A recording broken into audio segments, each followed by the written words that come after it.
Today, the Niagara community is sweeping away Alzheimer's and dementia at the 14th annual Curl for Memories Bonspiel in Welland. Our annual budget for fundraising is about $500,000.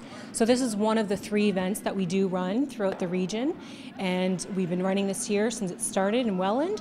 We get a lot of support from the community. The title sponsor today is Value Muffler and Brakes from Niagara Falls. With this being the 14th annual, how has the event grown over the years? Well, it certainly has grown. It is a pledged event that people can collect pledges. So we're hoping to raise between $15,000 to $20,000 today. We have 26 teams that come out, and because it's been March break, this date has sort of affected us a little bit, but we still have 26 teams, so we're very fortunate. And how big is the current need for the Alzheimer Society? Well, we provide a lot of education and a lot of support to families. So right now there's currently about 8,500 people in Niagara region alone that are suffering from some sort of dementia or Alzheimer's disease. And there is a great need. And there's also a huge need for a national strategy. We're a large country, and we're one of the countries that does not have a strategy. And if you read in the paper this past week in the Toronto Star, that there was an incident in Scarborough where a gentleman in a long-term care facility beat another woman to death with his cane. So those sort of incidents, that's where there's a behavior there. He may or may not have known what he was doing. And so we need to have trained professional caregivers that are aware of the behaviors, also having more staff in those facilities. And that's something that our government needs to address. And our communities are aging. We are not prepared to deal with this dementia population, and something really does need to be done.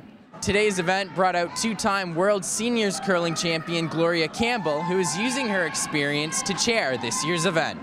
Well, I'm very privileged to be asked. This is my second, I'm trying to think, I curled in it before, but as honorary chair, this is my second year.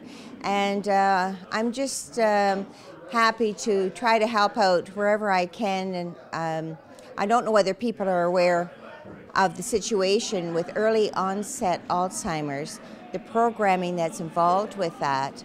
The government does not provide any funding. So they derive their funds from a golf tournament, from a run, and from this charity curling spiel. Also at today's Bonspiel is Murray Etherington, who is a curling committee member as well as head coach of Brock University's team. He has come prepared today to face off against Gloria Campbell. Well, I've been on the curling committee for I think about 7 years now, and we just try to get as many people out to raise money for the Alzheimer's of Niagara. What do you think is the importance of an event like this for the Alzheimer's Society? Well, I think that the most important thing obviously are funds, but also I think the second, maybe even bigger, is the awareness of Alzheimer's. It's, you know, as we age in our community, Alzheimer's is one of those unfortunate things that we need to make more aware of.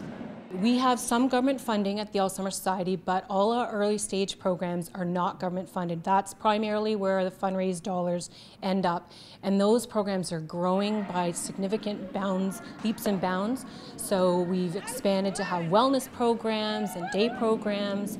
So that's where the proceeds today will probably end up. Events like these go a long way to helping the Alzheimer's Association of Niagara. However, more work is still needed to put a national plan in place. If you'd like to lend a helping hand, visit alzheimerniagara.ca. In Welland, reporting for The Source, I'm Brendan Sylvia.